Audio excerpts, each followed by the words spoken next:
Ils ont pour certains 25, 30, voire 40 années d'existence dans le secteur de la couture. Au nombre de 60, ces anciens couturiers ont apporté à la couture ses lettres de noblesse dans la commune de Koumassi. Aujourd'hui, ces pionniers viennent de voir leur mérite reconnu. Une distinction pour leur apport au rayonnement de ce métier. Je remercie Dieu que tout ce que je fais, je n'ai pas fait au hasard. Que Dieu m'a fait que j'ai eu mon diplôme. Je remercie Dieu, un bon Dieu qui me accompagne. On peut regarder l'horizon tout joyeux. Parce que la couture, ça nourrit son homme. Vraiment, ça nous va droit au cœur. Merci à nos devanciers. Cette distinction est une initiative du syndicat national patronal des couturiers, tailleurs, stylistes, modélistes de Côte d'Ivoire, SYNAP-CTCI. Nous sommes arrivés à un point où il faut qu'on fasse notre autocritique et reconnaître aussi ce qui nous a aidés à arriver là. Marraine de cette cérémonie de distinction, Fatoumata Djiré Ouattara, par ailleurs adjointe au maire de Koumassi, a invité les acteurs de la couture de la commune à l'union avant de les inviter au respect des aînés. Pour avoir ce parcours-là, c'est beaucoup d'humilité, beaucoup de respect, beaucoup de discipline. Parce qu'on ne peut pas faire un parcours auprès des aînés et puis bénéficier de leur responsabilité, de leur expertise, tant que nous ne sommes pas sages. Donc on encourage aussi ceux qui n'ont pas eu cette distinction de rester toujours sages et ceux qui ont reçu de encore faire mieux. Et puis de leur dire autour de leur corporation d'avoir beaucoup de solidarité. Quand il y a la solidarité autour de nous, ça amène automatiquement l'amour du prochain.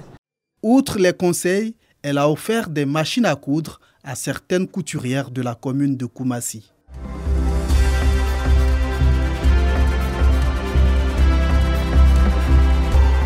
Le départ à la retraite est soumis à diverses conditions relatives à l'âge et à la participation financière au système de retraite. Cependant, force est de constater que la retraite, qui devrait être le couronnement d'une vie professionnelle bien remplie, suscite des inquiétudes et des incertitudes pour les actifs admis à faire valoir leurs droits à la retraite. Pour y remédier, plusieurs associations de retraités réunies au sein de la Fédération des fonctionnaires et agents à la retraite de Côte d'Ivoire, FARECI, ont tenu une assise au sein de l'IPS Ségraeux dans la commune de Cocody. Ces assises étaient l'occasion pour les membres de la Fédération des fonctionnaires et agents à la retraite de Côte d'Ivoire d'élire le nouveau responsable de la fêtière. À cet effet, l'Assemblée a enregistré la participation de 12 associations membres de la FARECI et de délégations venues de l'intérieur du pays pour prendre part au vote. Après la présentation du rapport moral du bureau sortant, place au vote.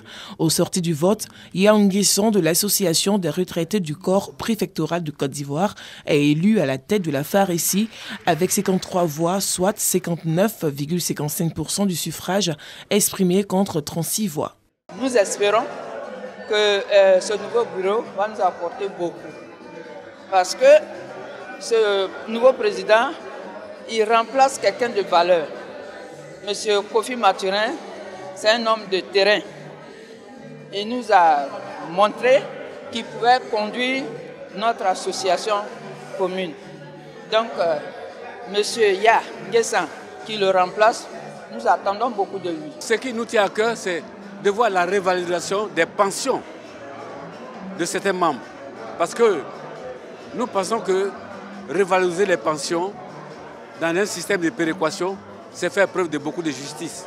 Et nous allons nous battre pour cela. Se réjouissant du choix porté sur sa personne, Yang Nguesson, âgé de 72 ans, a exprimé sa gratitude. Je me dois de faire mieux pour ne pas décevoir mes mandants. Et surtout, nous représentons un vivier d'expertise. Et ce vivier, nous le mettons au service de l'État de Côte d'Ivoire. Créée le 26 août 2009, la FARECI comprend 12 associations et a pour objectif d'améliorer les conditions de vie des fonctionnaires et agents de l'État à la retraite et leurs droits en vue de leur assurer le bien-être social favorable à leur réintégration dans la société.